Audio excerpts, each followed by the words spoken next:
Best protein for women. ये video में आपको ये सवाल का जवाब मिलने वाला है। मेरा नाम है डॉक्टर उमेश वाधवानी। आज की वीडियो में हम बात करेंगे कि प्रोटीन कैसे आपको पीसीओएस, थायराइड, फाइब्रॉइड्स, एंडोमेट्रियोसिस या इरेगुलर पीरियड्स या कोई भी हार्मोनल इम्बैलेंस में हेल्प कर सकता है। वीडियो शुरू करें उससे पहले 3 सेकंड का मेरा इंट्रो आएगा। फट से चैनल सब्सक्राइब करो, बेल आइकन दबाओ एंड याद रखो कि इस साल के एंड तक हमें 1 मिलियन सब्सक्राइबर्स तक पहुंचना है, जिसमें मुझे आपकी हेल्प लगेगी। अगर वीडियो अच्छा लगे तो आपको अपने दोस्तों के साथ ये शेयर करना है, ठीक है? चलो वीडियो की शुरुआत है ना एक बहुत ही इंटरेस्टिंग कहानी से करते हैं। मैं बहुत ही एक छोटे गांव से आता हूँ। वो गांव में ना गिन के 1000-1500 घर होंगे। वो गांव में बहुत ही कम पढ़े लिखे लोग थे। सो मेरा जो बड़ा भाई है उसके दोस्तों में से एक दोस्त था जो एमबीबीएस में जिसने एडमिशन लिया था। एमबीबीएस के बाद उसको गायनेकोलॉजी के डिपार्टमेंट में एडमिशन मिला था, तो he could have become a gynaecologist. But gynaecology का जो पढ़ाई होता है वो करने गया ना, तो उसके 5-6 महीने में वो भाग के वापस आ गया। एंड मैं तो शायद उसमें उस टाइम पे 9वीं 10वीं में होऊंगा, बट मैं मेरे भाई को और उसके दोस्तों के साथ हैंग आउट करते देख रहा था। और वो है ना जो एमबीबीएस डॉक्टर जो गायनेक पढ़ने गया था वो वापस आया, तो वो आके अपने दोस्तों को बता रहा है कि यार इसकी वजह से ना मैं वापस आ गया। मुझे गायनेकोलॉजी में इसलिए इंटरेस्ट नहीं हुआ क्योंकि मैं अगर और वहाँ पे गायनेक पढ़ता ना तो मुझे लड़कियों में से इंटरेस्ट उठ जाता। अभी वो होमोफोबिया था, उसका जेन्युइन फियर था, पता नहीं, बट मेरा जो बच्चा दिमाग था ना उसने भी वो डर को अपने दिमाग में बिठा लिया। मेरे दिमाग में वैसा था कि मुझे कुछ भी करना है, बट है ना I don't want to do anything with women because मुझे लड़कियों में से इंटरेस्ट नहीं उठाना है। कट टू, मैं अभी बहुत इवॉल्व हो चुका हूँ। मुझे अभी पता चला कि वो कितना स्टूपिड था, बट बीच में भी थोड़ी कहानी है। अभी मुझे मिला मेडिसिन में admission. First year of medicine में मेरा एक प्रोफेसर था जिसका नाम था डॉक्टर विजय पटेल। उन्होंने हमें एक बात बताई कि यार उमेश, जो चीज़ से तुम लाइफ में भागोगे ना वही चीज़ तुम्हें पिछवाड़े में आके काटेगी। I was like okay.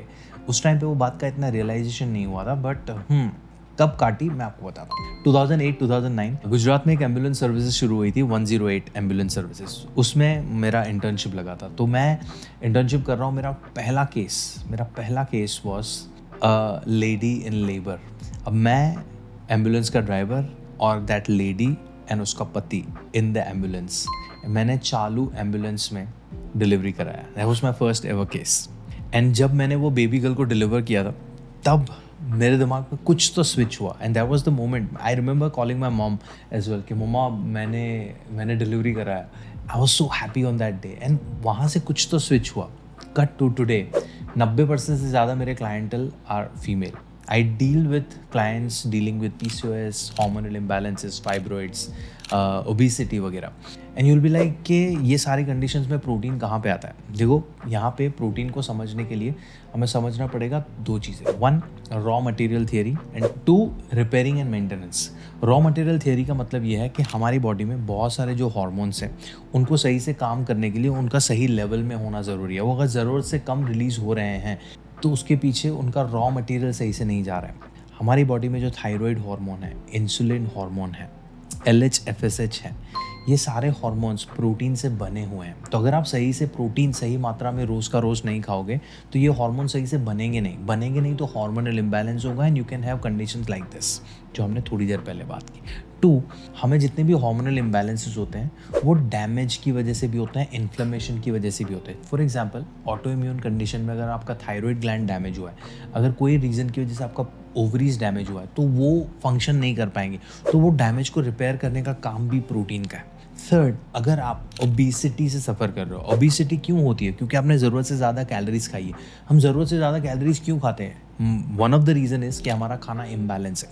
देखो, इंडियन डाइट में carbs, proteins, fats, fibre, vitamin, minerals, पानी, प्रीबायोटिक्स, प्रोबायोटिक्स में कार्ब्स और फैट्स बहुत ज़्यादा होता है। फाइबर के चक्कर में हम फ्रूट्स और वेजिटेबल्स खा लेते हैं, बट प्रोटीन हमारे हर मील में नहीं होता। अगर प्रोटीन आपके हर मील में नहीं होगा आपको सटाइटी नहीं मिलेगा, आपका पेट जल्दी से नहीं भरेगा। पेट भर भी गया तो थोड़ी देर के बाद वापस से आपको भूख लगेगी, आप वापस से खाना खाओगे। Imbalance diet is one of the reasons why आपका वजन बढ़ा हुआ है। तो अगर आपको वजन घटाना भी है तो आपको ज़रूरत से कम खाना पड़ेगा। ज़रूरत से कम खाने के लिए आपका भूख का फ्रीक्वेंसी भी कम होना चाहिए ना। आपको बार बार भूख लग रही है, कुछ दिनों के बाद कंट्रोल नहीं कर पाओगे, you will and up over eating.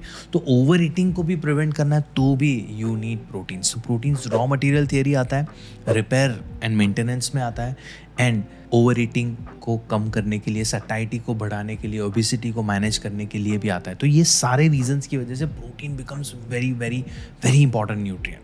अब आपको आपके खाने में से प्रोटीन मिलता है, वेज हो या नॉन वेज हो, डजंट मैटर। वेजिटेरियन सोर्स है तो चना, छोले, राजमा, पनीर, सोया प्रोडक्ट्स, ये सारी चीज़ों में से हमें प्रोटीन मिलता है। रही बात नॉन वेज में, तो वेजिटेरियन के जितने भी सोर्सेज प्लस चिकन, अंडा, मच्छी, मटन, सारी चीज़ों में से हमें प्रोटीन मिलता है। होता क्या है कि इंडिया में बहुत सारे लिमिटेशंस हैं। वन, जो नॉन वेजिटेरियन लोग हैं रोज़ नॉन वेज नहीं खाते, हफ्ते में एक आध दो बार होता है। खाते भी है तो हम बहुत सारा ऑयल वाला करी बना के खाते हैं, कम अवेयरनेस है अराउंड दैट। एंड जो लोग नॉन वेज नहीं खाते हैं वो लोग वेजिटेरियन प्रोटीन सोर्सेज रोज़ नहीं खा पाते, बिकॉज हमारे खाने पीने की आदतें ही सर्टेन रही हैं बहुत सालों से, तो वहाँ पे भी दिक्कत आ जाता है। तो अगर फॉर सम रीज़न आप अपने खाने में से सही मात्रा में प्रोटीन नहीं ले पा रहे हैं, तो you should always be okay with protein supplementation, and we will come here in a minute. But पहले हमें जानना पड़ेगा ना कि हमें प्रोटीन चाहिए कितना। हम सबको मेंटेनेंस के लिए हमारे वजन का 0.8 to 1 ग्राम प्रति किलो प्रोटीन चाहिए। तो फॉर एग्जांपल अगर मैं 75 किलो का हूँ अभी, तो मैं अगर वर्कआउट बिल्कुल ही नहीं कर रहा हूँ तो मुझे 70 to 75 ग्राम्स प्रोटीन चाहिए दिन का every day. But if you are suffering from conditions like PCOS, thyroid, endometriosis, fibroid और ओबिसिटी फॉर दैट मैटर, आपको मेटाबॉलिज्म बढ़ाने के लिए भी you need 1.2 to 1.5 grams protein, क्योंकि उसके साथ आपको वर्कआउट करना भी ज़रूरी है। और 1.5 ग्राम प्रोटीन पर KG of your body weight अगर आप खाने में से नहीं ले पा रहे हो, तो आप फाउंडेशन ही, वो जो कंडीशन है उनको मैनेज करने का जो फाउंडेशन है उसको ही सही से नहीं फॉलो कर रहे हो। तो यहाँ पे you can easily rely on way protein supplementation. तो सप्लीमेंट्स की जब बात आती है ना, तो मल्टीविटामिन्स है, क्रिएटिन सप्लीमेंट है, ओमेगा 3 है, मैग्नीशियम है, ये सब भी सप्लीमेंटेशन में आता है। बट मैं आपको सच बता रहा हूँ, जो वे प्रोटीन है वो सप्लीमेंट नहीं है। I tell you the reason why. Whey protein is nothing but a milk product. दही, छाछ, मक्खन, घी की तरह ही दूध में से बनी हुई एक प्रोडक्ट है। तो अगर आपको दही, छाछ, मक्खन, पनीर से प्रॉब्लम नहीं है तो वे प्रोटीन से प्रॉब्लम नहीं होनी चाहिए। हाँ, इंडिया में बहुत सारे अडल्टरेटेड प्रोडक्ट्स मिलते हैं, but if you think about it, adulteration हर जगह पे है। आपके लोकल किराने वाला, आपका लोकल दूध वाला दूध में भी मिलावट करके बेचता है। इट डजंट मीन दूध खराब है, इट मीन्स वो दूध वाला खराब है। तो जब वे प्रोटीन की बात आती है तो you have to find a brand which is reliable and trustworthy. Just like anything else, आपको टूथपेस्ट खरीदना है तो भी आप रिलायबल ब्रांड खरीदोगे ना। आप रास्ते में जो झोपड़ी लेके बाबा बैठे हैं उनके पास से नहीं खरीदोगे, आप अपनी ब्रांड खरीदोगे। तो you have to find out कौन सी सही ब्रांड है। यहाँ पे you have to rely on a nutritionist और अ डॉक्टर।